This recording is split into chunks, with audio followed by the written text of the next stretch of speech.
Eddie Guerrero has passed away. Eddie was in the prime of his life, 38 years old, the prime of his career. So tonight, we celebrate the life of Eddie Guerrero. The toughest thing about this day was what we were all living, what we were going through. It was hard for us to accept that Eddie was no longer with us. Everyone was hurting. I asked myself, what would Eddie have done? And Eddie was all about the business. Whatever happened, show must go on. I did expect to wrestle Shawn one day, just not under those terms. One of the greatest legends in WWE history. He has a lot of respect for this business and for the superstars that are up and coming. By Shawn Michaels asking me if I had the energy and the courage to have a match against him that night.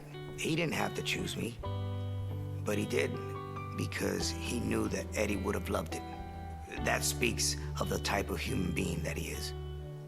Losing Eddie was one of the most painful experiences in both my personal and professional life. The WWE Universe came together to pay tribute to one of the most respected and beloved superstars of all time. This was a difficult night for all of the obvious reasons, but we wanted to put on a show that Eddie would be proud of.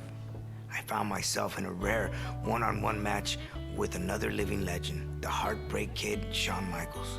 Of course, I wanted to win for myself, for my fans, and for Eddie. And while Shawn was also grieving, I knew that he would still give me everything he had, just as Eddie would have wanted.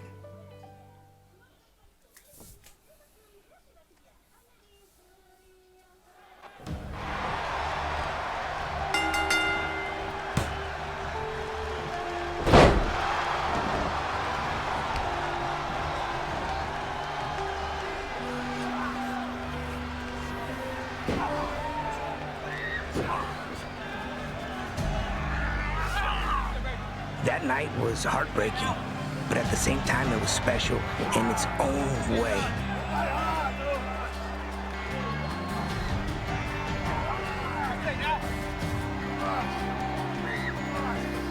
I remember Shawn Michaels coming up to me and asking me, "Do you have what it takes to jump in the ring tonight against me? I think Eddie would really enjoy a match between you and I, Rey."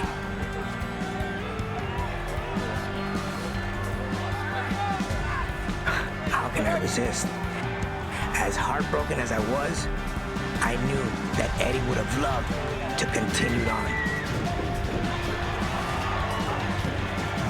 So that's what I did.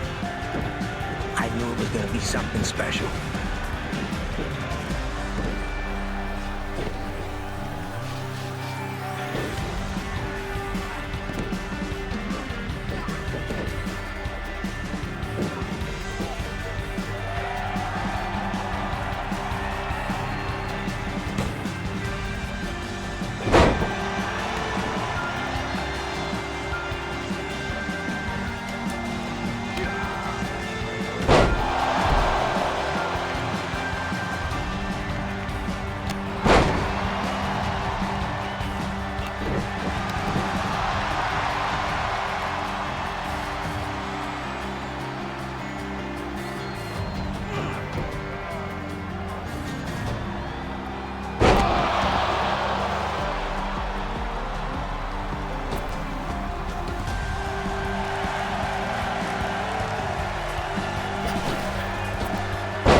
See this often, and I was really surprised to see HBK make such a basic error.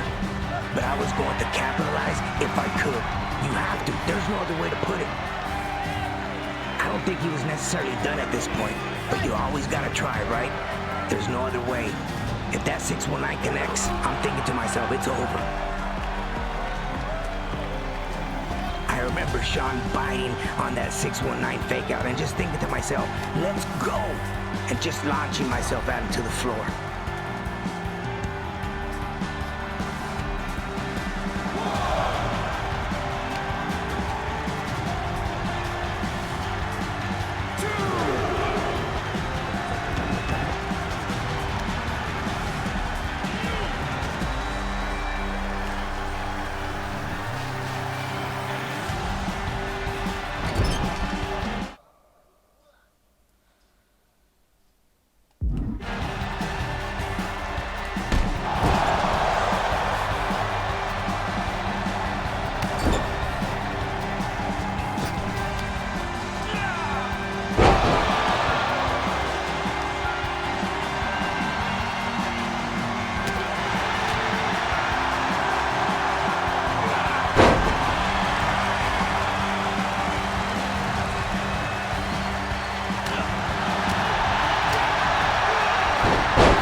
When you get hit by Shawn Michaels, it rocks you.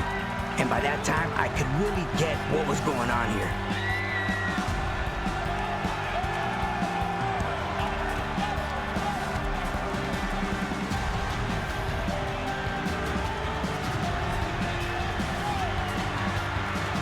Boom! There's that elbow drop. I was lucky that he didn't try to pin me then. That's because there's a sequence to all of that. He drops the elbow, he nips up, and then he stomps the leg, ready to hit you with that sweet chin music.